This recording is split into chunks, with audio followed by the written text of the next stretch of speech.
Hare Krishna. Hare Krishna. So we will resume our discussion now. Question. Yes. So first,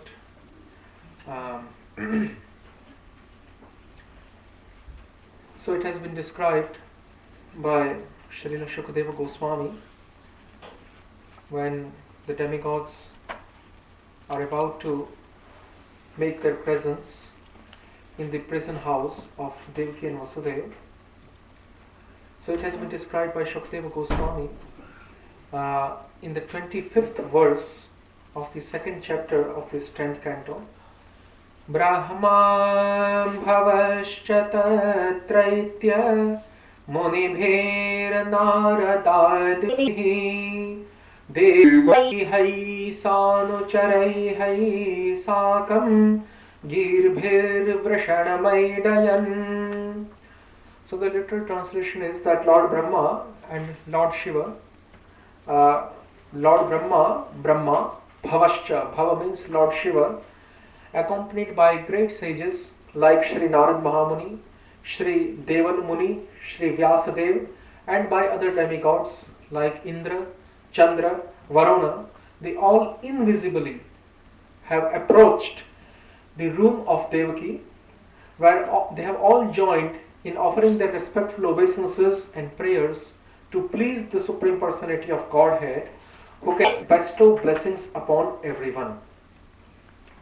So while commenting on this verse, because this verse forms the introduction of the Garbhastuti prayers, so commenting on this verse, the Acharyas have said, especially Srila Jiva Goswami Pa, he is commenting on this verse by saying that Tatra Bandhanagare. Tatra, the word Tatra in this verse, Brahma Bhavascha Tatra Aitya. Aitya means arriving. Brahma and Bhava. Cha means and. Brahma, Lord Brahma. Bhava means Shiva. Cha means and. The word, the chakar has been used to indicate end. Brahma and Shiva. Brahma Bhavascha Tatraitya.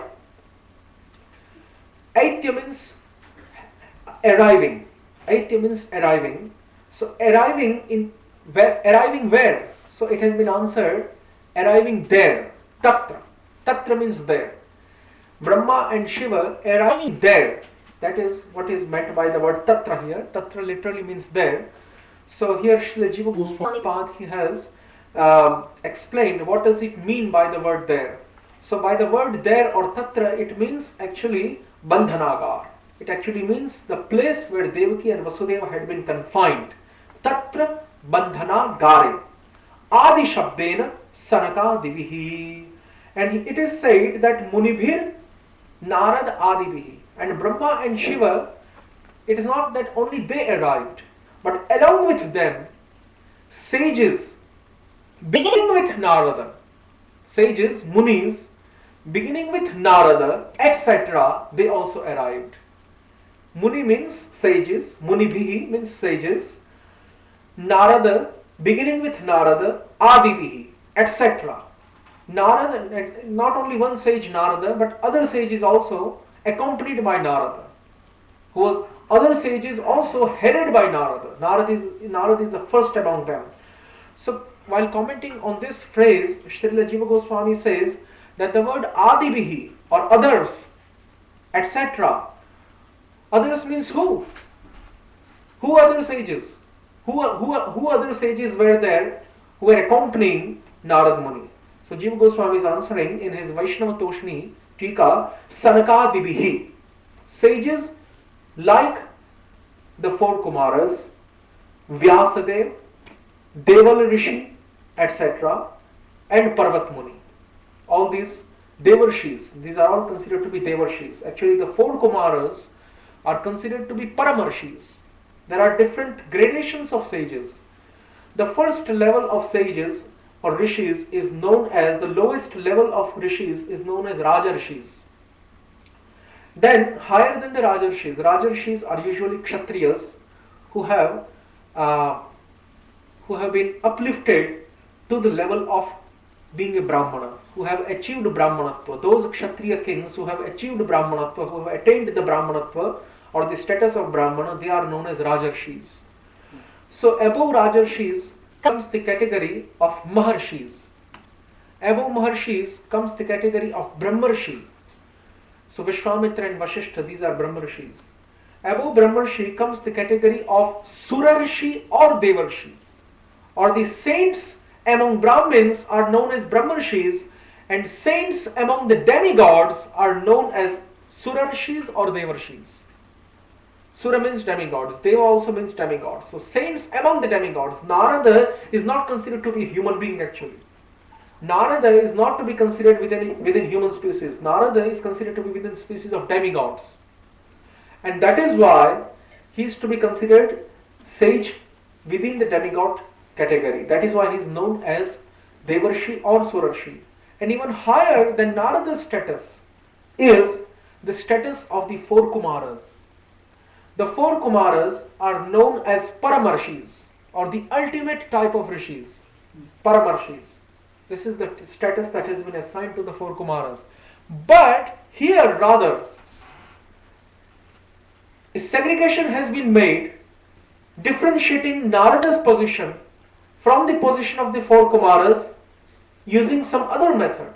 Usually, if we try to differentiate Narada from the four Kumaras, then the four Kumaras will appear on a higher platform than Narada, because four Kumaras have a title Paramarshi, whereas Narada only has a title of Devarshi. So four Kumaras having a superior title, possessing a superior title, are known to be superior to Narada. Why? Because the Brahmacharya who is eligible to receive the status of Paramarshi, it has been described in the Shastras that person who follows Brahmacharya or celibacy, threefold types of celibacy, mental celibacy, vocal celibacy and physical celibacy. The 3-4 types of celibacies which are mentioned by Yajnavalkya Rishi in his Yajnavalkya Samhita. So these 3-4 types of celibacies, if a Brahmana, if a demigod or a Brahmana, he performs these 3-4 types of celibacies without any hindrance, at any time, at any place, then that person is eligible to receive the title of Paramarshi. And the four Kumaras, they have implemented this virtue of celibacy, or they have exemplified this virtue of celibacy within their character, without any hindrance or without any tinge of that celibacy being covered by any other distraction or by any other superficial covering.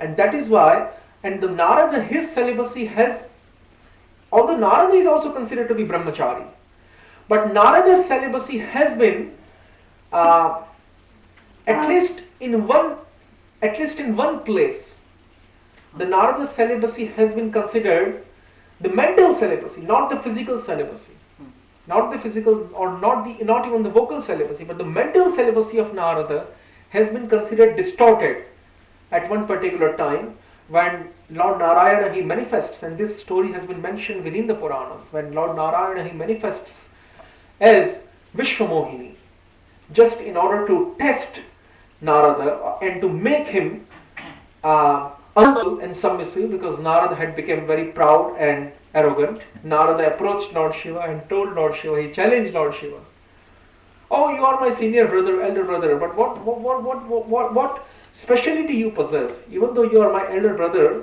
even though you should have more importance and significance than me, but I rather see that you don't have as much importance that even I possess." So he began challenging Shiva. He said, "Oh, what importance you have? Just you are my elder brother, only that relation, only that importance you have no other importance." You are afraid of Kamadeva. That is why you burned Kamadeva.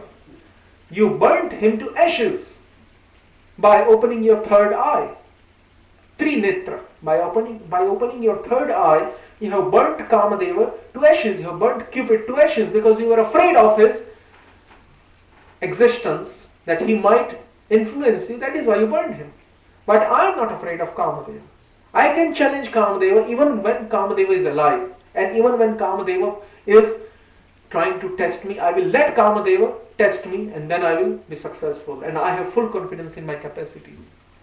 So, since he had spoken with Lord Shiva once upon a time like this, so Lord Narayana, in order to check the arrogance, because Narayana, Lord Vishnu, or the Supreme Personality of Godhead, he can never tolerate any tinge of impudence, audhatya, any tinge of arrogance and pride,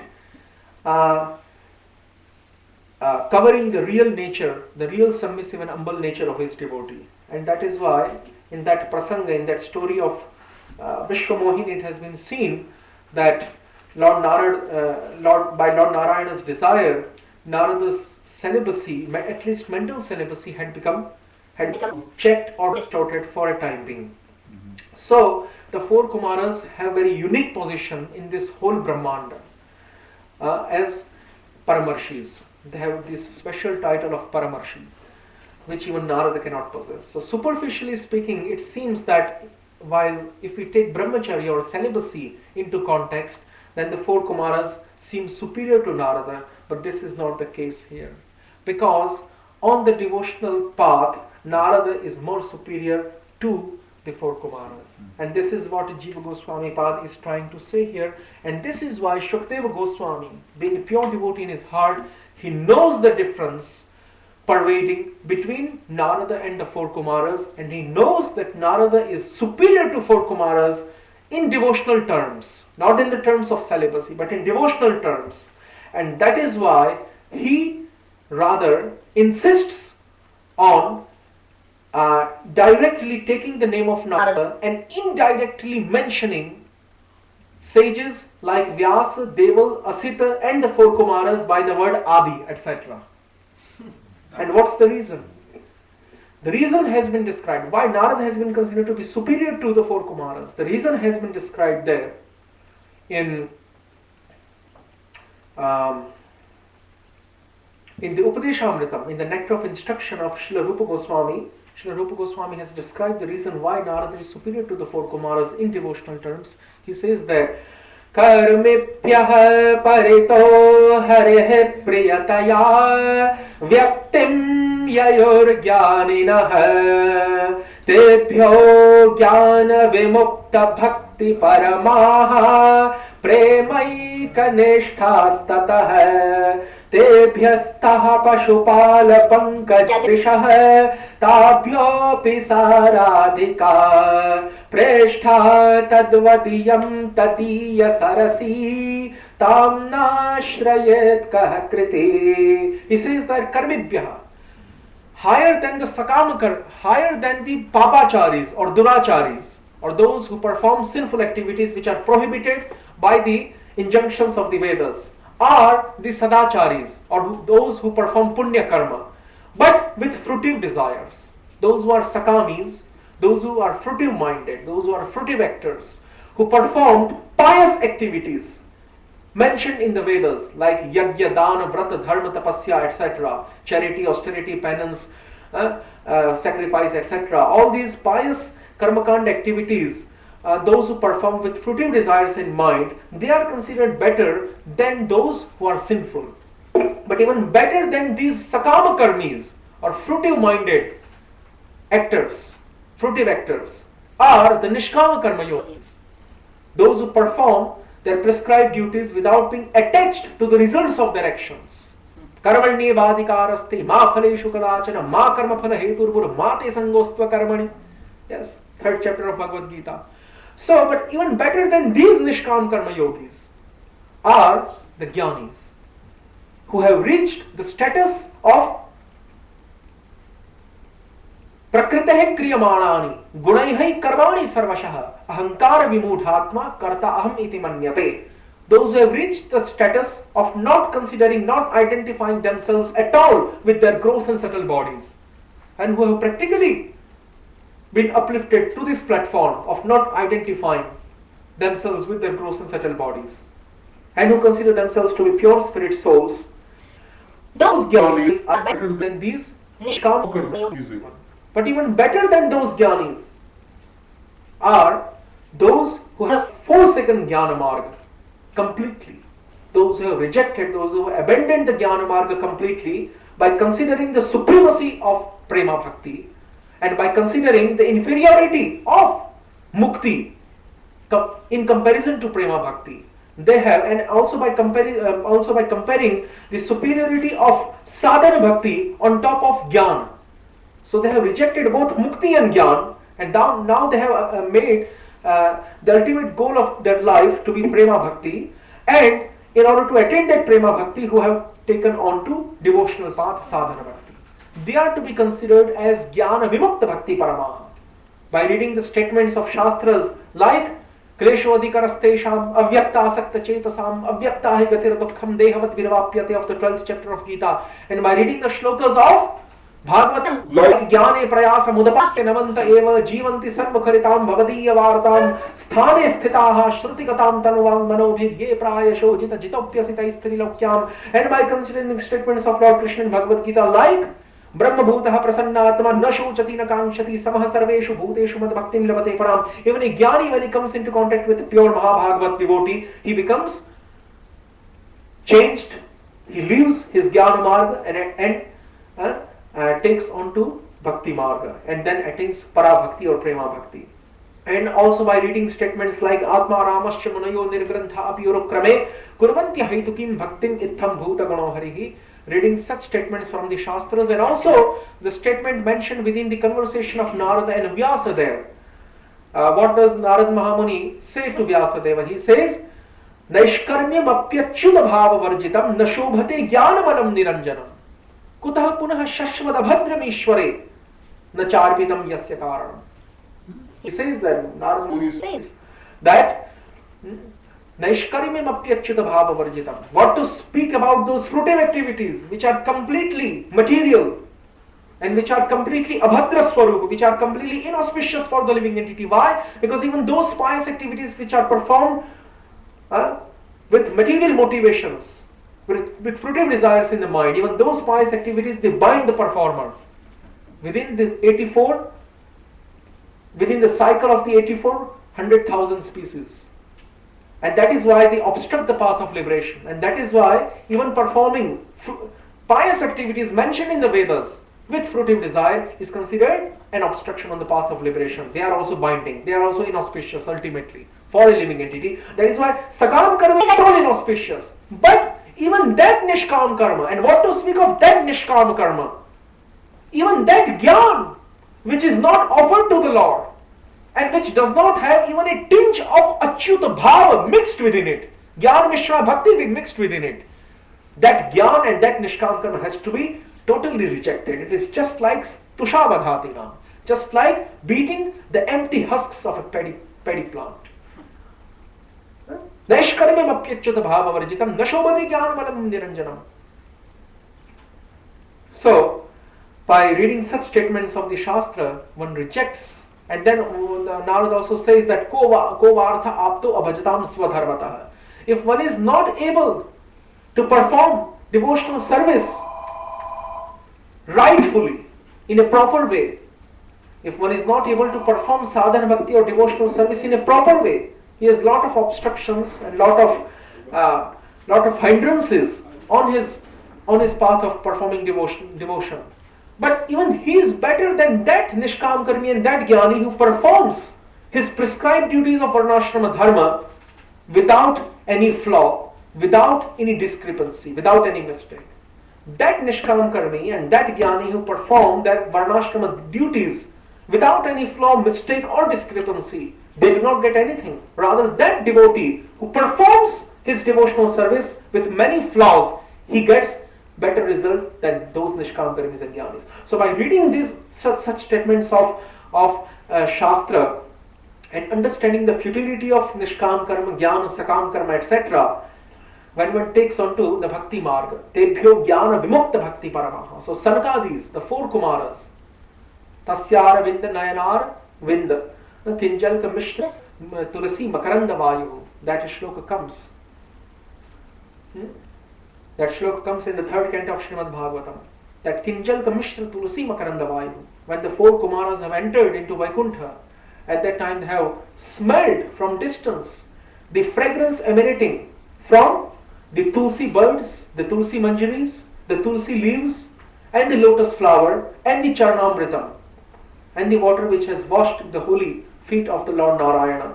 From distance, when they just smell slight fragrance coming from those tulsi buds and flowers which are offered to the lotus feet of Lord Narayana in Vaikuntha, their minds they completely became changed, and they rejected Jnanamarg, they rejected impersonal Brahman, and they accepted the personality of Narayana, the personality of Godhead, Lord Narayana of Vaikuntha, as their only worshipable object. So they rejected Jnanamarg, described in the third canto of Bhagavatam. So Jnana Vimukta Bhakti Paramaha. So Sanakadis are on the status of Jnana Vimukta Bhakti Paramaha. They have rejected Jnanamarg and accepted Bhakti Marg in Shantarati, but still they are not equal to Narada. One reason why they are not equal to Narada is Narada is in Dasyarati, not in Shantarati. He is in higher mellow. And there is also another reason. Because Narada is not just Jnana Vimukta Bhakti Paramaha. Narada is Premaika Nishtastataha. That is why Rupa Goswami and all the commentators on that shloka of Upadeshamritam, when they have commented upon Jnana Vimukta Bhakti Parama and Premaika Nishtastataha, they have interpreted that Sanakadis are the examples of Jnana Vimukta Bhakti Parama, whereas Narada is the example of Premaika Nishtastataha. And because Narada is exemplifying the stage of Premaika Nishtastataha, because one may reject Jnana Marg and enter into Bhakti Marg, but if his entrance into Bhakti Marg is not firmly on the stage of Prema Bhakti, and actually Prema Bhakti does not start even at Shantarati. Shantarati has been considered to be the verge of Prema Bhakti and Bhava Bhakti. Real Prema Bhakti starts at Dasya, and that is why Narada has been considered, because he is in Dasyarati, he has been considered to be within actual Prema Bhakti, whereas the four Kumaras have not actually attained the stage of full Prema Bhakti. They are just on the verge of Prema and Bhav.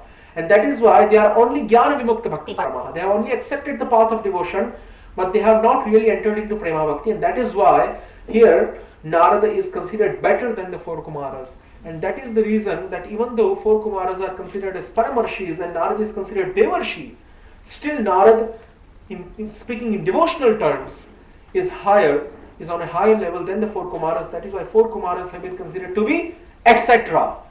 Sages headed by Narada, beginning with Narada, and those other sages are etc. are Adibihi. And Jiva Goswami defines Adibihi as Sanakadibihi. Sanakadibihi teshu Shri Naradasyaaditvam. And why, another reason has been given why Narada has been considered to be predominant among these other sages who approached the prison cell of Devaki and Vasudeva. Another reason that Srila Jiva Goswami gives in Brihat Krama Sandarbha. Another reason. You see, there are three commentaries by Jiva Goswami, as we discussed yesterday. So another reason why Narada is considered better is because in Brihat Krama Sandarbha he writes Parama Bhagavatatvena Mukhyatvat. Parama Bhagavatatvena Mukhyatvat. Sanakadis are Bhagavatas, but Narada is Parama Bhagavata because of this difference. And then in the Brihat Vaishnava Toshni, Jiva Goswami further mentions another reason why Narada is superior, and that is Kevalam Parama Bhaktya Atma Ramatvena Mukhyatvat, because Narada is fully satisfied with unending transcendental loving devotional service, Parama Bhakti Atma Ramatvena Mukhyatvat, and because he is very dear to the Lord, because he has done something very dear to the Lord. Shri Harivanshoktasya Bhagavad Avatarartha Tatiya Prayatna Visheshasya Safaltaya Praharshena Sarvesham Tesham Agrata Agamanachya Sanucharaihai Gandharvadi Sahitaihai Aidayan. This is what Jiva Goswami writes. Shri Harivanshoktasya Bhagavad Avatarartha Tadiya Prayatna Visheshasya Safalataya. Because it has been described in Harivansha Puran especially in the Vishnu Parva of Harivansha Purana. Because Harivansha Purana has been considered to be the appendix of Mahabharata. And it is also considered to be within the Upapurana category. So in the Harivansha Purana, in the Vishnu Parva, in the very first chapter of Vishnu Parva, in the very beginning of Vishnu Parva, Vishnu Parva also describes all the pastimes of Krishna that are mentioned in the 10th canto of Srimad Bhagavatam, but in a little different way. So in the Vishnu Parva of Harivansha Purana, in the very first chapter, it has been described that in order to make Lord Krishna appear on this earthly domain, Shri Narada Mahamuni, he has performed a great endeavor. Tadiya Udyama Vishesha, Tadiya Prayatna Vishesha. He has performed a great endeavor. He has performed a great udyog or prayatna, conscious effort. And using his intelligence, he has arrived in the gardens of Kansa, in the royal gardens of Mathura. Narada has arrived in the royal garden of Mathura, and after arriving in the royal garden of Mathura, Narada has told the messenger or told the sentries of that garden, go and tell Maharaj Kansa that he should meet me here. So Kansa comes. Kansa is very respectful to Narada. At least in the beginning he is very respectful. So Kansa comes there, and Narada acts as if he is the friend and not the foe of Kansa. And he acts as if he is breaching the trust of demigods. Kansa was thinking that maybe Narada is playing double role. But Narada makes it very clear in front of Kansa that I am not playing double role. I am rather breaching the trust of demigods which they have imposed upon me. Demigods have imposed upon me great trust and I am breaching it. So Narada says, I am just arriving from Devasabha. I am just arriving from the formal assembly summoned by Lord Indra in heaven, in Amravati. And then Indra, along with all his other counterparts and associates and companions, he was discussing how to destroy you and all the other demons, all the other Daityas and Asuras, like Jarasandha, etc. So, their plan is that they want to make Lord Narayana appear as the 8th child of Devaki. As the 8th child of Devaki, they want to make Lord Narayana appear. And what I think is, this is my advice, as your well-wisher, Narada is saying to Kansa, O Bhojaraj Kansa, O expansion of Kalanemi, this is my advice to you, that please, do not think that because the demigods have told during the Akashvani, during that celestial omen which you heard, at the time when you were driving the chariot of Devaki and Vasudeva, just after they had been married, at that time when you heard that omen, the Devatas, what they told you, actually it is cheating. What they told you, partially it is right, but partially it is wrong. How? Devatas have told you that your eighth son of Devaki will kill you because he will be Narayana. Narayana will incarnate as the 8th womb of Devaki, Ashtama Garbha, and he will kill you. But actually this is not the fact, and Vasudeva has also cheated you by saying that, O Kansa, you have nothing to fear from the previous 7 children of Devaki, you only have to fear from the 8th child of Devaki. So please do not kill the previous 7 children of Devaki, only kill the 8th child. So by making this type of compromise, Vasudeva has also, by making this kind of bargain or compromise, Vasudeva has also cheated you. Because Vasudeva is also an incarnation of a particular demigod. So all the Yaduvanshis actually are expansions of different demigods. This secret also Narada unveils. Narada also unveils this secret in front of Kansa. So they are all planning to kill you in a very systematic and organized way. But don't worry, because I will leak out everything to you. Whatever new decisions they are making in their meetings, and whatever decisions are listed in their minutes of their meetings. In the minutes of their meetings, I will leak out to you all the secrets. So this is how Vishnu Parva of Harivansh Puran describes the story in detail, and then Narada, he takes one lotus flower from the royal garden of Kansa, and he says, Kansa, which petal he takes a particular lotus flower which had 8 petals, and then Narada says, O Kansa, O king, behold this lotus flower. Now I want to ask you one question. There are 8 petals here. Among these 8 petals, which petal will you consider to be the 8th petal? So Kansa says, this is first, this is second, this is third, and then he reaches and arrives at the 8th petal. But then Narada says, because these petals are not numbered, so, and then he turns the lotus flower somewhat upside down, and then he says, now this is the first petal. He turns the lotus flower like this, upside down, and then he says, no, this is the first petal. Now start counting. So like that, Narada counts up to 8 digits, up to 8 numerical order, starting from different petals, using each petal and considering each petal as the first petal. So then he says, Kansa, what I mean to say is the same thing. Demigods are actually cheating you. Those 8 wombs of Devaki, any womb of Devaki can be actually considered to be the first womb or the 8th womb of Devaki. Any one of those 8 wombs of Devaki can be considered to be the 8th womb of Devaki. So it is not that Lord Narayana will incarnate as the 8th womb of Devaki in relation to the time, but he can also consider in the 1st, 2nd, 3rd, 4th, 5th, 6th or 7th womb of Devaki. So you should, just in order to be relieved of all sorts of doubts and apprehension, you should just destroy all the wombs of Devaki. As soon as they appear, you should destroy them.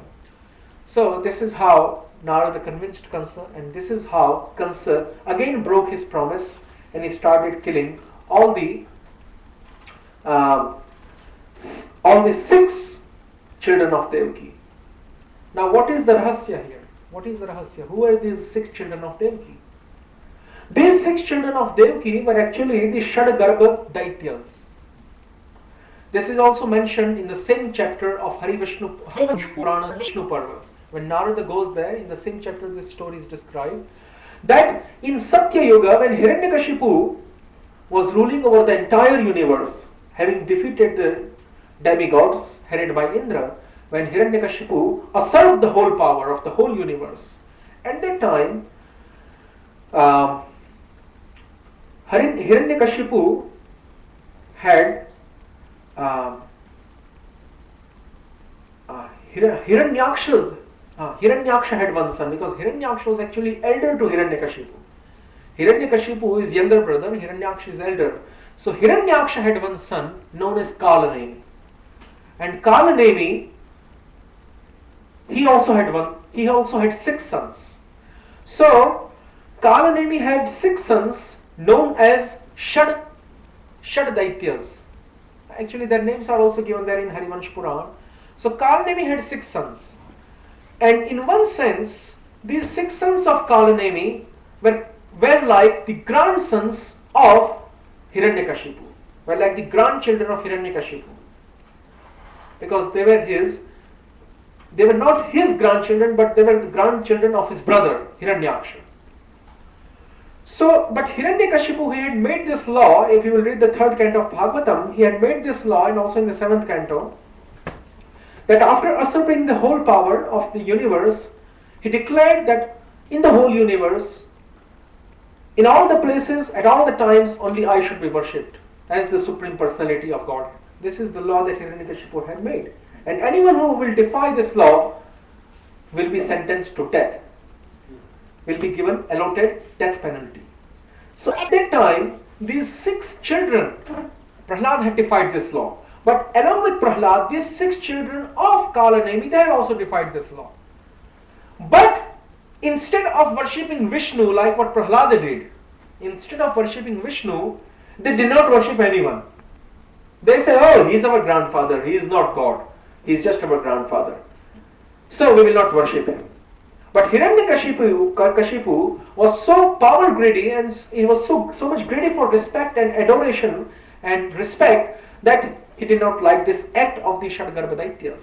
But because they were the children of his elder brother Hiranyaksha, he did not want to physically harm them. So he cursed them. Hiranyakashipu has cursed them. That you, being the grandsons of my elder brother, and also you are also to be considered grandsons of myself in one sense.